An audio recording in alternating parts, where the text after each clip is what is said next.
Good evening, Demon fans, and welcome back to the Demonland podcast. My name is Andy, and I think it's almost time for panic stations. We sit 0-2, and our season is staring down the barrel. A loss this week, and we're almost back to the days of watching the under-18s and the state leagues and doing phantom drafts and trying to determine who the pick of the crop of the next batch of potential club saviours is going to be. Grapeviney. Please give me some hope that it's not quite time to be thinking of draft picks and trading and trying to convince the AFL that we need a priority pick. There's a bit of an audio problem, Andy. All I can hear is alarm bells ringing in my ears. You had me worrying there for a second. I thought they were actual alarm bells.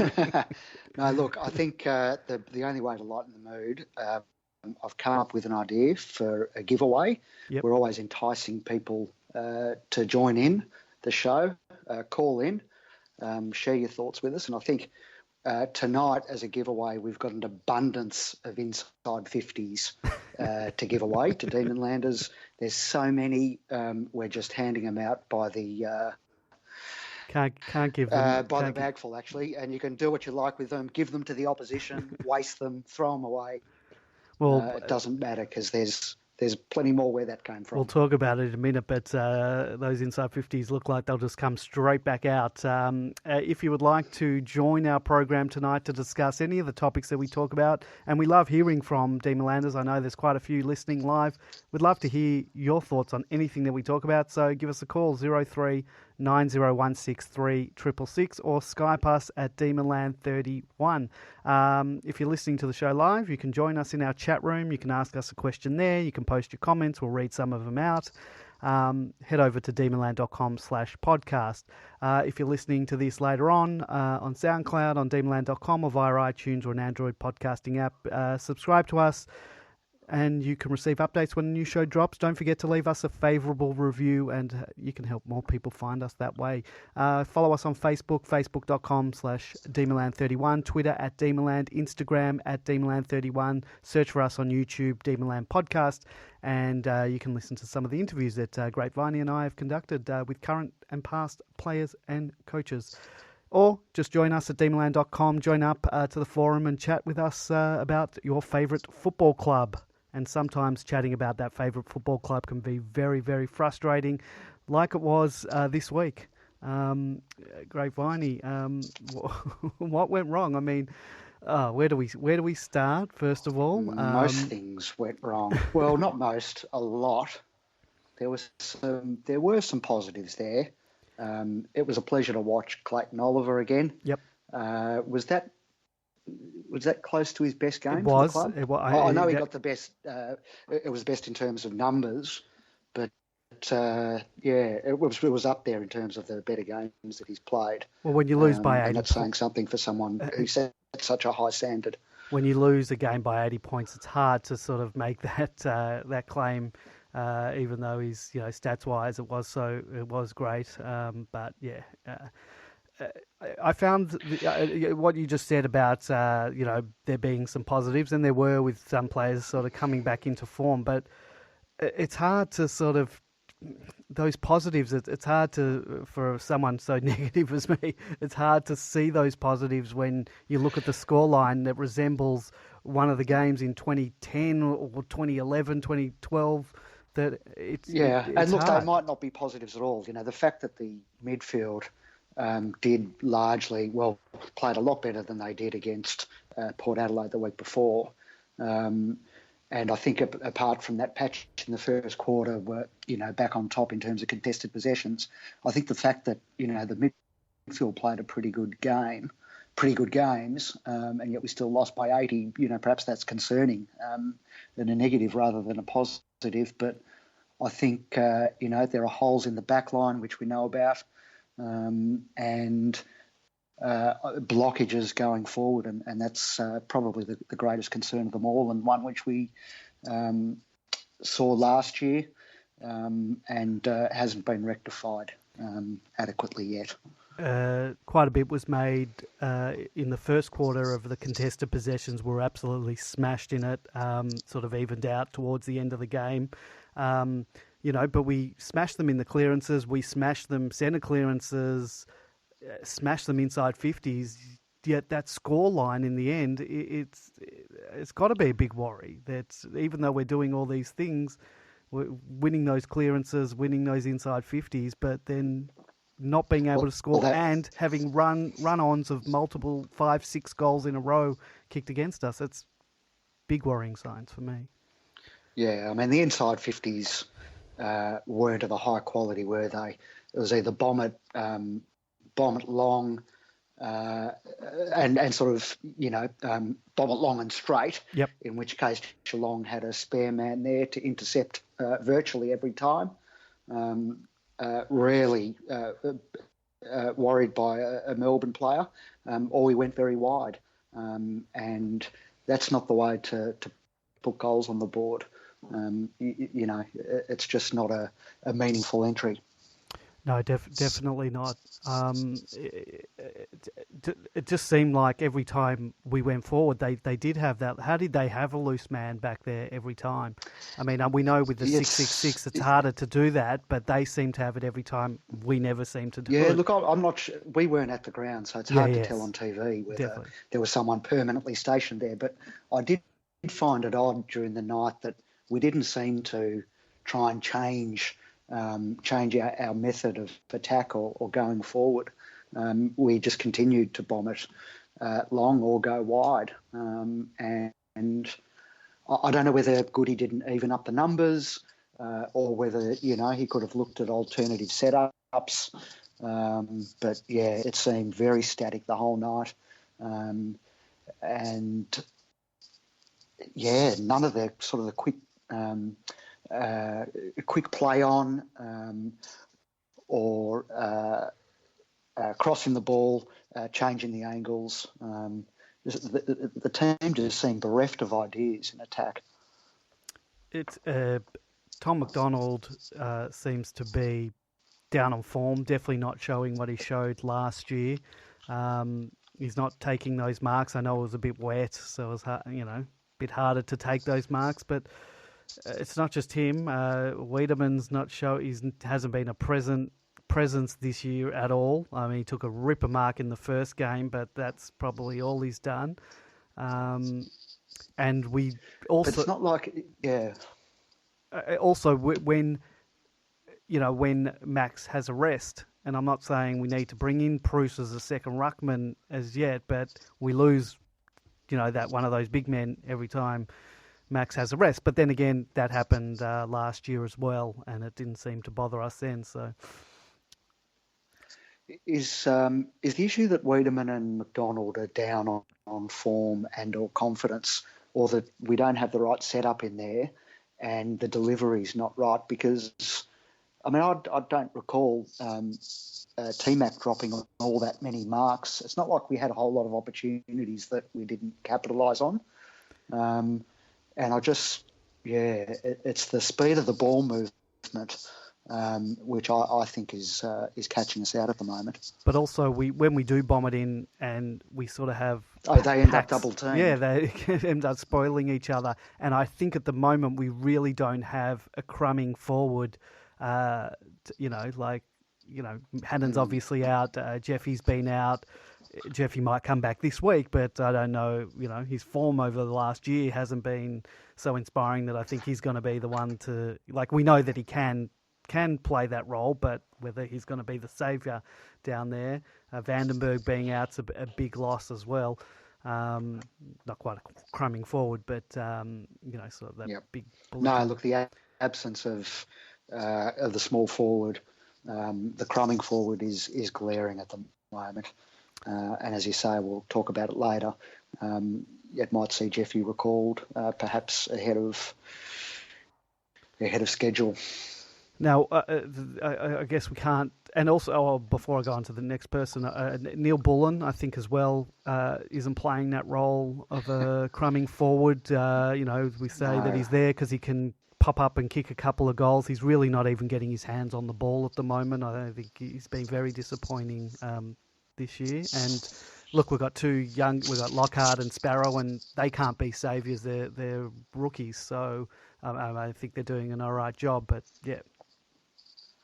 Yeah, look, Lockhart showed Yep, he did. other night. But look, Sparrow wouldn't be in the team if there was if we had a full complement of players available, and Lockhart probably wouldn't either. Yeah. And nothing you can do about that at the moment, unfortunately. What's to be done with Christian Petracca? Lot been talked about him on radio this week. Gary Lyons not impressed with his game. A lot of media personnel unimpressed with his game. Look, he's been a bit fumbly, but he sort of started well the other night. Took a strong mark, set up the first goal. Would have set up the second goal or third goal had Fritter converted when he went the snap rather than running sort of straight in, and then sort of things dropped away a little bit after that. And look,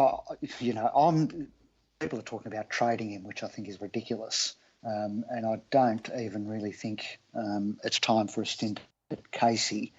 And even if it were, who's going to come in that's better than Christian Petracca, even when he's down on form? No one that I can see. So, persistence, see what happens. Not giving a lot in the middle. So I think, he needs to, whether it's at half forward or playing deep, again, this feeds back into that earlier discussion of how he set up inside 50. Yeah, they really need to work out and get this inside 50 set up right. I don't know what the answer is. We need these guys. If these guys are in form and playing well, it's not a problem, but it's not happening at the moment. And it's either set up or form. I don't know which one it is, but if they don't find that form or they don't find that setup, it's going to be a very long season, which we've experienced in the past. Yeah, the only other concerning thing for me is that there's a real lack of trust among the playing group. You see 3 or 4 midfielders all going for the same ball on the ground, all going for the same tackle. You see 3 or 4 defenders all going for the same ball, and the same with the forwards. And I thought we'd sort of eliminated, I think I said this last week, that we'd eliminated that from our game, but you think that's a lack of vengeance? You think that's a lack of trust? Back with a vengeance, yeah. You think that's a bit of a lack of trust between the playing group? Well, it's lack of trust and or communication, isn't it? Yeah. Well, I saw this in the first game, and I don't know if it was a big thing. The ball was was kicked into the forward line from sort of the boundary and we had 2 players there. We had Spargo and Brayshaw, and Spargo was in the front position where you would expect Brayshaw to call him back to take the chest mark, and sort of Brayshaw just came in and took the mark, and then ended up kicking a goal, whatever. But I just thought that Brayshaw should have been the one to call him back, and that sort of highlights that. I don't know whether it's a lack of trust, but it's that type of thing. That, 2 players could have ended up spoiling each other and the ball spilling out. But all right, that's our forwards, our mid. Lack of cohesion, anyway. Yeah. Back line. Are we in a lot of trouble in the back line? It seems that Hibbard's down on form. We're unlucky to have May go down. Hasn't started where he finished last year. No, he started really slow last year. Just going. He started slow last year. In fact, our back line started slow last year. We had Lever coming into there, and it took a while for the cohesion to start working there. Possibly it's a thing, but May was pretty much got injured early on in the game, and then sort of was off at the end. Yeah, the worrying thing there was the strike rate of Geelong going forward. I think particularly in that third quarter where every entry resulted in a goal. Well, I think we had 25 and couldn't score, and they go down there once, and there you go. I think at one stage we'd had 11 or 15 or 16 or something like that, and we'd kicked 3 or 4 points. They went down, bang, goal. They went down, bang, goal. And once again, Geelong couldn't not miss a goal. They're very straight. Not that, had they missed a couple, would have been a different story. But it seemed even when we went forward, we couldn't kick a goal. When we had shots a goal, we couldn't kick it straight. I think Fritsch kicked a couple of points, which is, anyway, it is what it is. Backline's just, it's not functioning at the moment, and ball's just coming in too easily. And we're talking about it pre-show, we didn't like the look of what's his name? Is there full forward?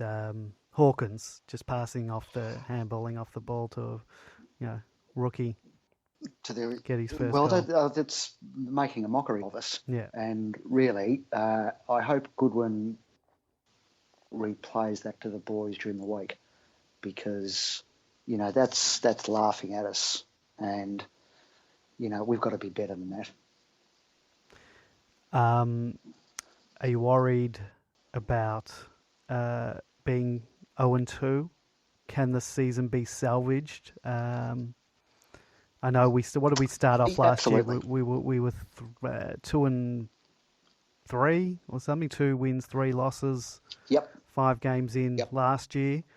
Have to turn around. We'll talk about the game next week soon. But a loss this week, is that game over? Season over?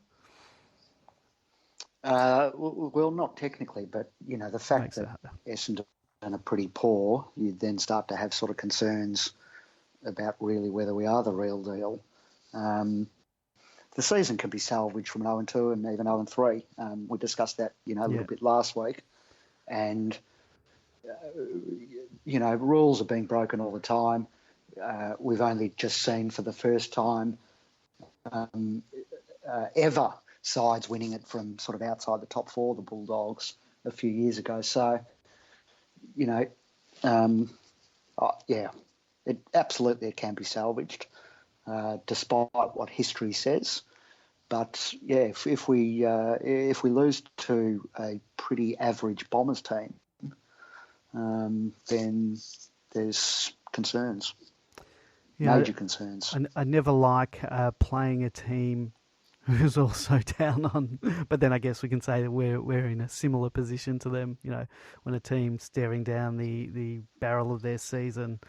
As a mutual friend of ours noted on a WhatsApp group earlier in the week, a few more losses like this and we'll be able to start sneaking up on teams again. So yes. Maybe it's a good thing.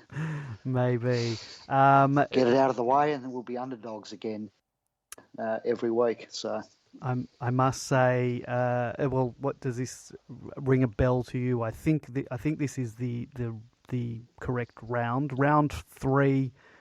2014. Do you know what that is famous for? Is that Essendon game that people keep talking about when they were playing? No, that was 2016. But thank you for the reminder.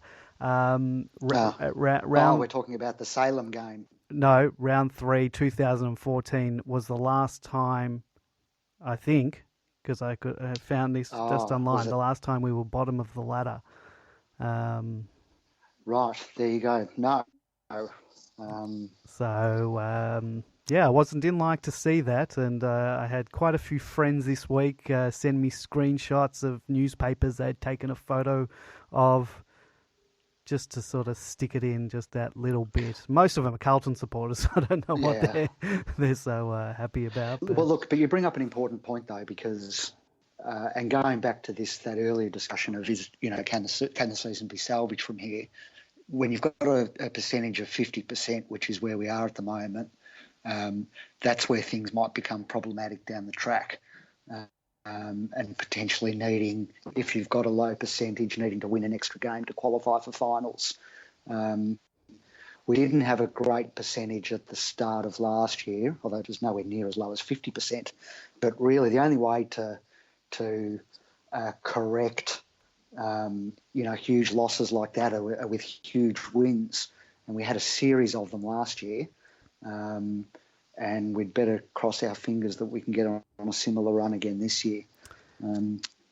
those wins seem so far away. I can't even picture us beating Carlton by 100 or Adelaide by 100 this year. After last week, I didn't think we'd win this week against Geelong. I didn't have the confidence, particularly after round one, but I did not, in my wildest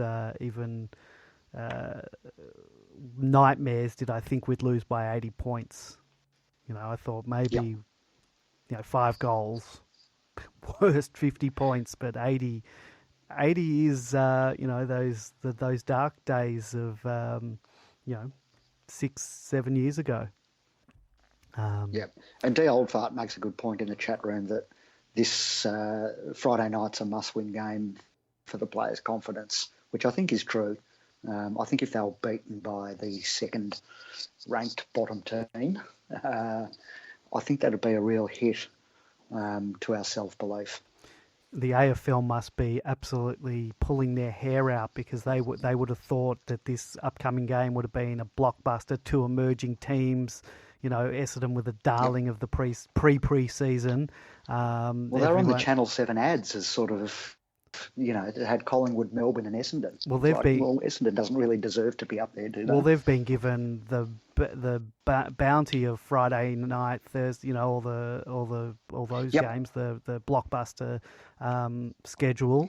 AFL must be pulling their hair out because this going into the year, I imagine they would have thought 65, 70, depending, if both teams were 2-0 instead of 0-2, maybe even 80,000 for this game. And now someone said the other day that MCC was expecting 56 or 55 or something like that. It might be lower. I think it was 58. 58.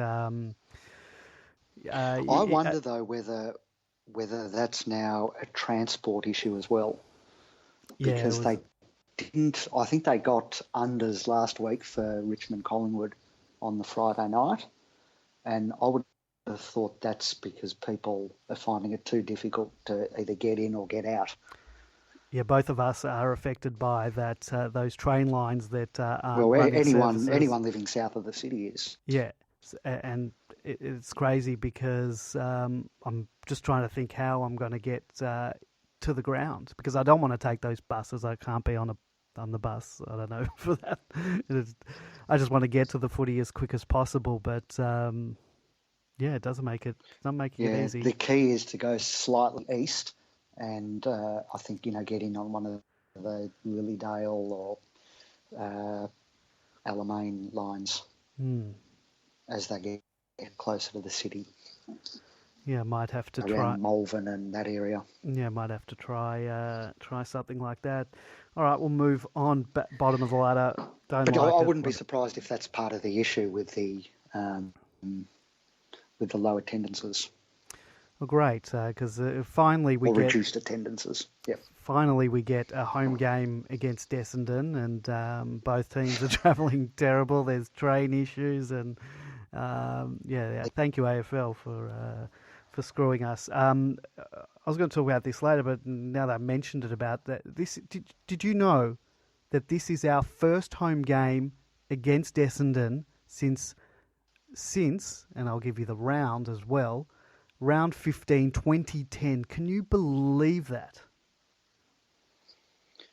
I can, because I suppose we've been calling it out every year, haven't we?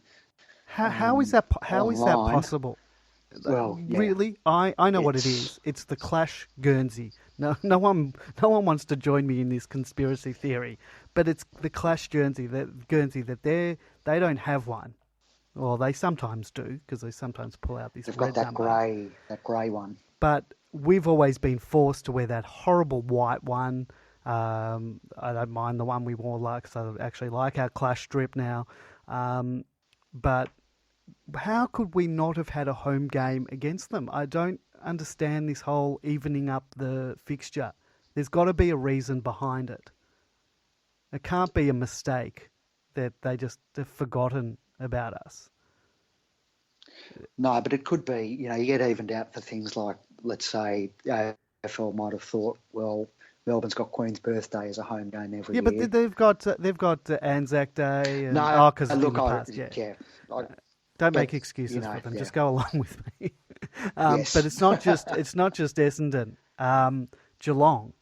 We've only played since round 10, 2010. We've only had 2 home games against them, and that's only talk about the home and away series because I'm not counting the final that we played as a home game against them last year. No, look, that's 2 skewed. home games. That's skewed. Yep. 8 games at Cardinia Park. I'm not going to mention their sponsor of their stadium because it's not fair.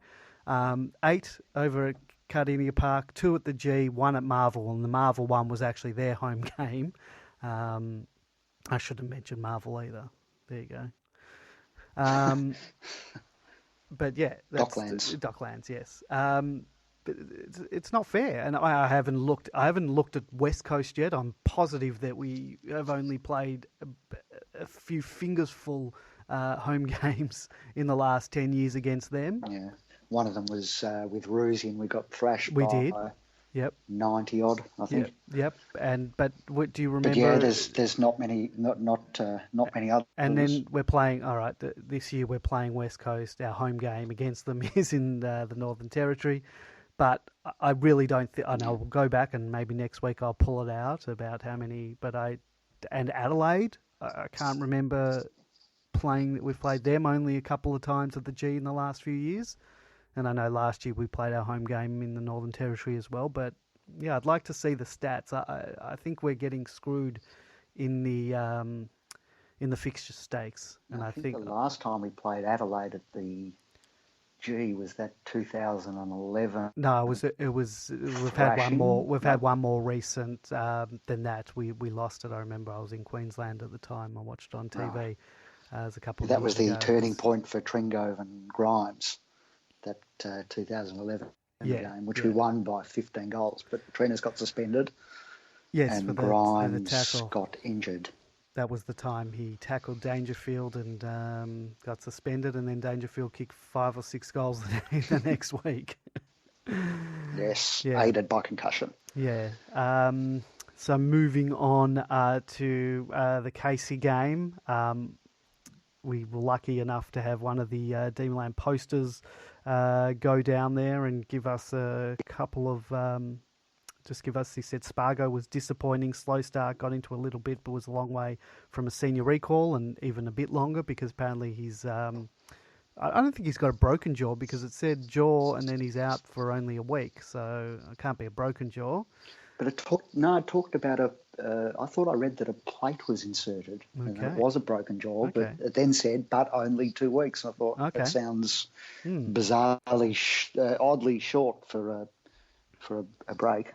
That's disappointing. I mean, he's gone into the, he had such a good year last year, sort of underwhelming in the first game, disappointing in Casey, but I guess he's got a few weeks out and hopefully he can come back and get back into the team. Toby Bedford, he's one of the new players, quiet, done a few good defensive things, finds it hard to find the ball. We'll let him off because he's young. Stretch had a blinder as he was everywhere and kicked 2 goals, very close to senior selection. Some people saying he should have already been in the team, but you would think he might get a recall this week if he'd had a blinder. Prusy, he's got to add more than Sparrow, surely. Yeah, maybe a swap between those two. And look, that's not a knock on Sparrow. He's a young kid being thrown to the walls. He's got plenty of time. Yeah.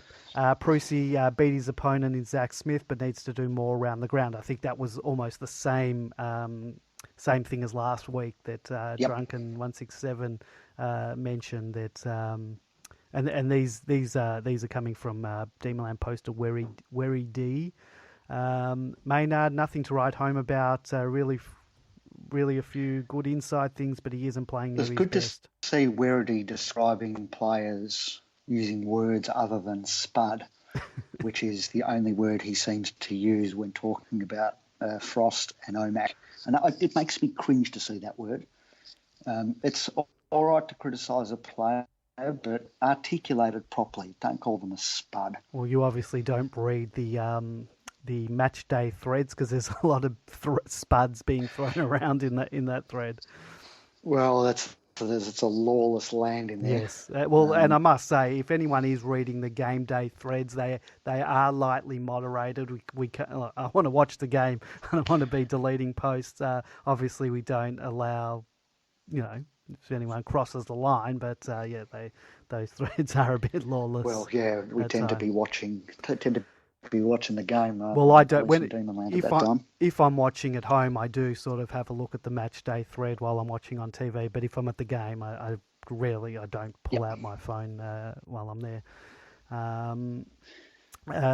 So Bruce, before we move on to anyone else, we may as well talk changes while we're talking about the twos. Can you see him being brought in yet? Are we there yet? Sorry, no. Oh no, that's a no. Okay.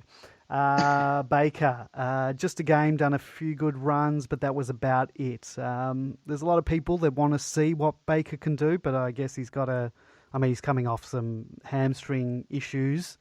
I think in the preseason and last year he had a pretty bad hammy. We need some run, but I guess he's got to earn his place. Petty, well, this is coming from Werry D, who you said didn't like Oscar. So he said about Petty, a class above Oscar, should be in the side, done everything right. Yep. Look, he'll be getting close, no doubt about it. Cade Chandler, he's a rookie, I believe, a work in progress, but showed some good signs. Tim Smith, after a slow start, worked into it pretty well, missed a few shots, but kicked too. Good to see him back. I think that might have been his first game back. I'm not sure if he played last week, but he did have an injury in the pre-season. Corey Wagner, fantastic game, but let himself down by foot sometimes. Josh Wagner, really good second half, a solid backman. Kilty, after a good start, relatively quiet, but took some good marks. And that is all from the Demon listed players. Jeffy's back in the mix, so we may as well talk changes now. May comes out, obviously. Do we go a third tall or bring in someone a bit smaller? Essendon don't have, Joe Danaher's not playing. Essendon don't really have. No, Danaher's out, and one of their main backmen is also out as well. I think it might have been Hooker. I remember the Opposition Watch thread that we started a while back mentioned that. I don't know if they will replace a tall for May. But if Jeffy's right, you think they might bring him back in? Well, we need last year's rules. On last year's rules, no. If you didn't have certain defensive traits to your game, you didn't get selected. But I just wonder whether the rules are being relaxed now or will be relaxed. When you're 0-2... because it's not, Jeffy hasn't... and look, to be fair, been injured of late. But, if you go back to Casey's final series, he didn't set the world on fire there. No. Look, he couldn't get a game. He couldn't get a game last year in the seniors. It's not just in the finals game. So, once he was in the resis last year, he didn't get out of it. So you didn't. No, that's right. I wonder if the whole rules are changing when you're 0-2 and the season's on the line every week. Whether you just got to try something new. We might need to. We all know what Jeffy's capable of. Yeah. He can be having a horrid day and then bang, he'll kick 4 1/4. Yeah. So, I'd be very tempted to select him. Yeah, and look, he comes in, it's his career on the line, basically. If he doesn't set the world on fire and he ends up the year in the twos, then it's probably curtains on his career. So, don't know whether that helps him or not. But look, Friday night football, 60,000 people, that's made for someone like Jeffy. So, yeah, unleash him. Yep, bring him in. You'd think that, look, I can't see them dropping any of our big forwards. So I don't know if a guy like Kilty or Smith is going to get in. I think the weather's going to be good, so it's going to be a dry night. So maybe they will go another tall in. I don't know, but I don't think they'll drop our main forwards. Yeah. No, look, I don't think you could go another tall without bringing in more smalls to go with it. It's out of whack down there at the moment as it is.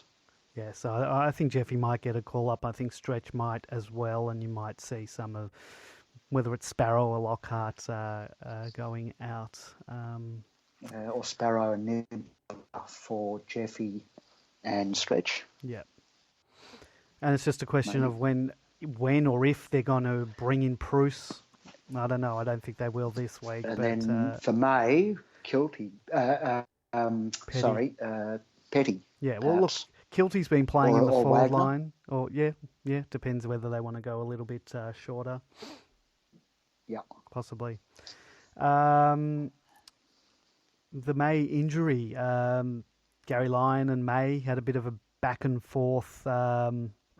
I'm not sure if you heard any of that. I heard the Gary side. Did May concede that he wasn't, that he could have been fitter? Yes. Or could have returned in better shape? So Gary sort of came out and said that, that by May's own admission, he didn't come back in great shape. Sort of blamed the hamstring injury this is Gary, blamed the hamstring injury in the pre-season and then the groin injury the other night based on not being back in super good nick. And he said, this is Gary, he now has a hamstring injury follow-up. He meant it. He had the hamstring injury followed by the groin injury. If he doesn't turn up for the first training session of the pre-season in 2020 in absolutely ripping cut nick, the Melbourne supporters will have every right to be disappointed in him and his professionalism. So he's questioned his professionalism, and May came back and said he didn't see Gary much in the pre-season or anything, so he's obviously got that from somewhere else, but people are entitled to their opinions. We're in the footy bubble. So that's all he fired back at... John Demonic says in the chat room that Tom Brown on 3AW reported that A and B and track were given a big baking from Goodwin. We like it when people source where these things have come from. So thanks to John for doing that. But Tom Brown, Tom Brown's not bad. I'm thinking getting him mixed up with our friend Tom Morris, aren't I? Who's on Fox.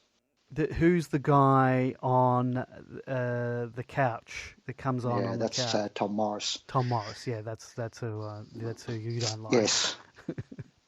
Your apologies for mixing them up. Yeah. So Tom Brown on 3AW saying that A and B and track were given a big baking from Goodwin, so that's interesting. I wonder where John Demonic, who's in the chat room at the moment, if you want to join us, join us in the chat room, it's at demandland.com/podcast, or give us a call on 0390163666 or Skype us on Demonland31.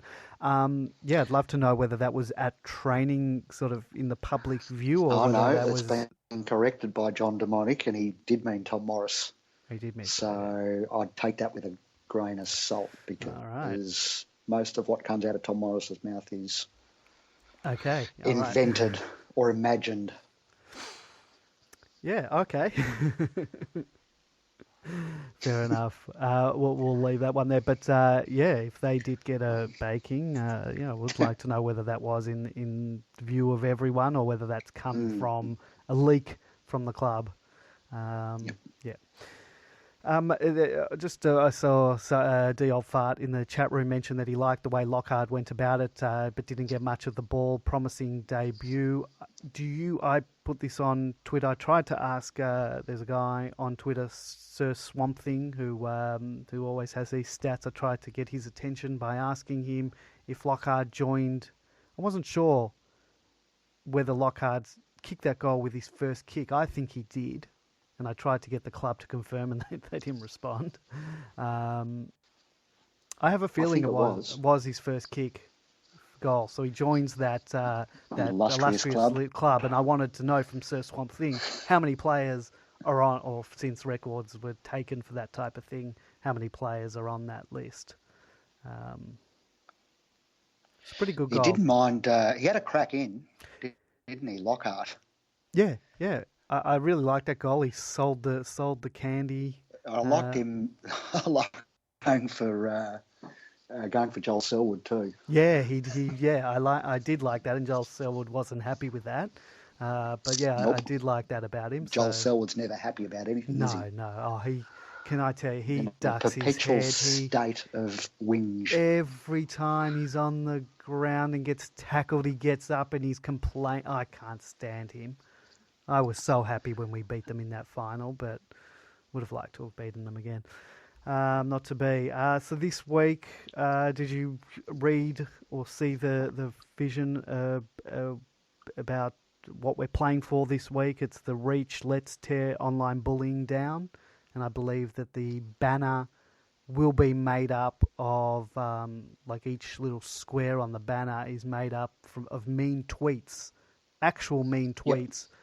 Written about our players. I'm not sure if it's all the AFL players or just we're doing it just our players.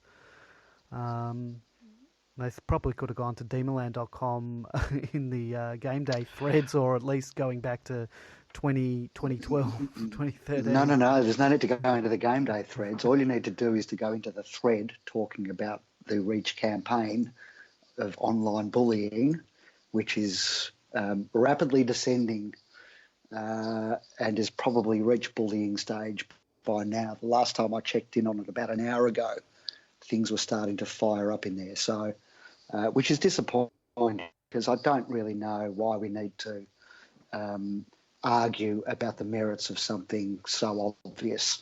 Australia's got some of the highest suicide rates in the world, and online bullying is a contributor to some of that. And anyone who denies that this is a legitimate issue doesn't have kids or, know people that have got kids because it's everywhere. And I really, given the love that Aussie kids have for the game and their engagement with the game and their engagement with the players, I think it's fantastic. This campaign, and I understand the concerns people have about political correctness and pushing different social agendas, and that's fine. But fair income, I don't know how we can disagree on this one. It's remarkable. You think there are bad things written on forums and stuff. It's really not as bad because we're pretty good at moderating stuff, and most of our users know when there's the lines being crossed. You should see.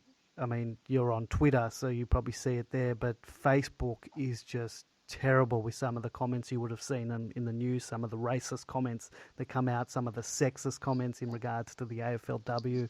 It's just disgusting. And I mean, every time I see a post on Facebook about a player who's injured, and you can, how people can react. They can like, they can love, they can be angry, they can laugh at a post as a reaction.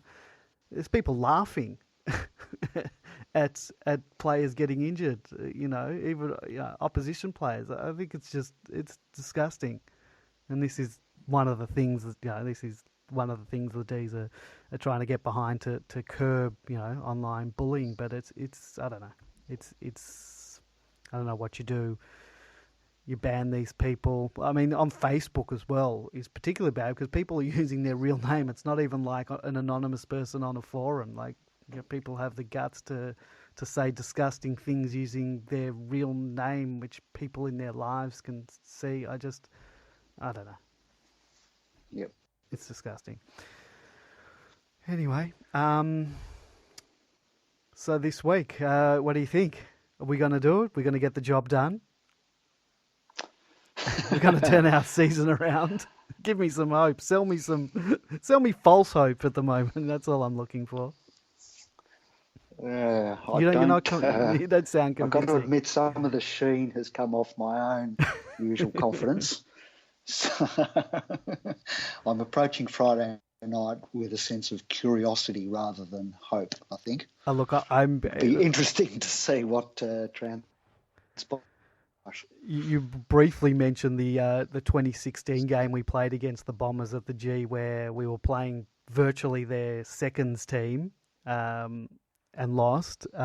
Since that game, I've got no confidence in any game that we ever come to play because of that game.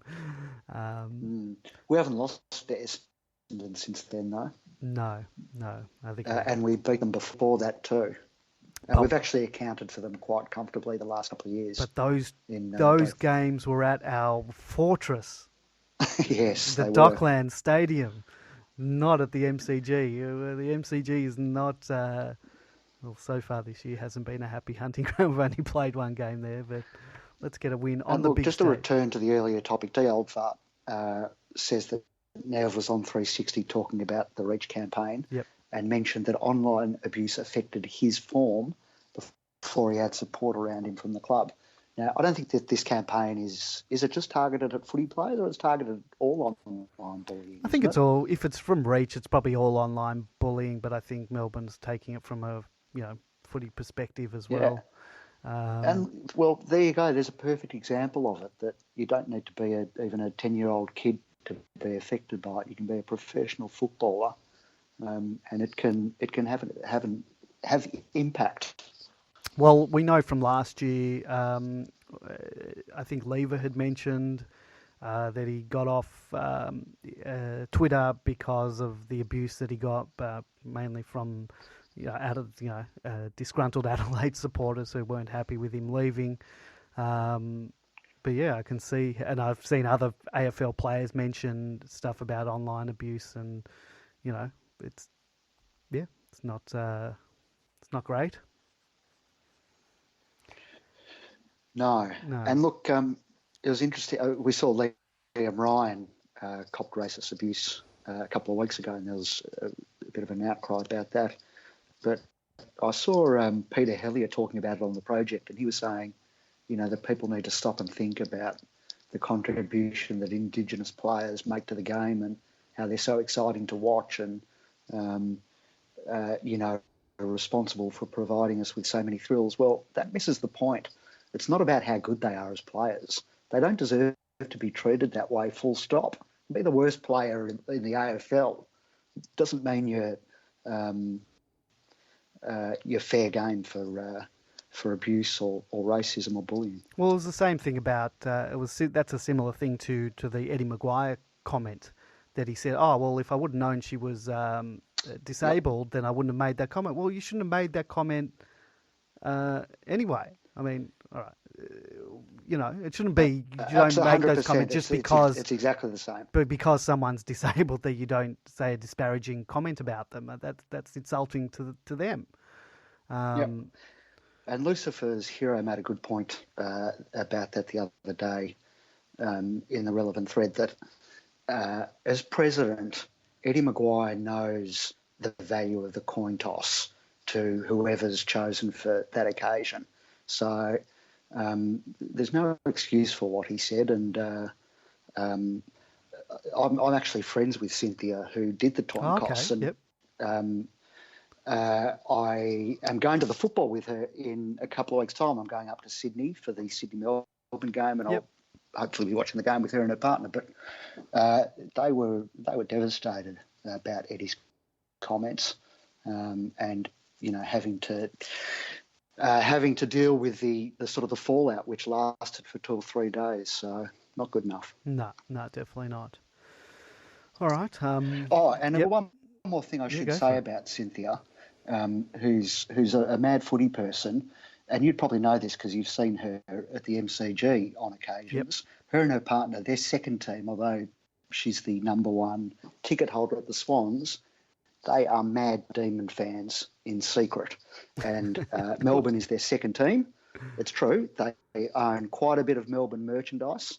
Good mates with Roosie, so they hopped on at that stage, and they've never really quite hopped off and have watched a lot of Melbourne games over the last few years. So they're almost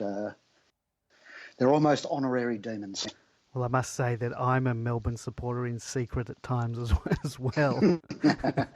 There's so many times. I mean, I was out and proud come finals time last year, but so many times in the last decade when people have asked, "Oh, who do you back for?" Oh, Melbourne.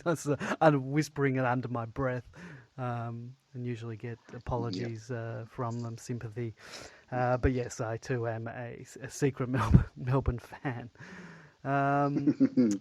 Well, I'll be there Friday night. Hopefully we can come away with a win, and I can actually look forward to doing this podcast rather than seeing it as something that just has to be done.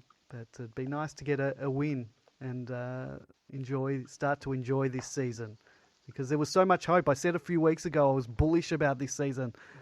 I think that was the nail in the coffin of this year.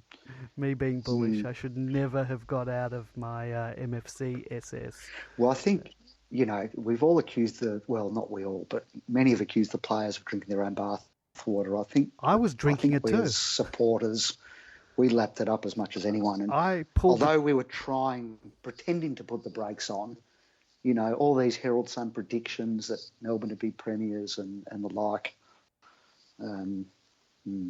I was pulling myself up to this trough and just like burying my head in that water.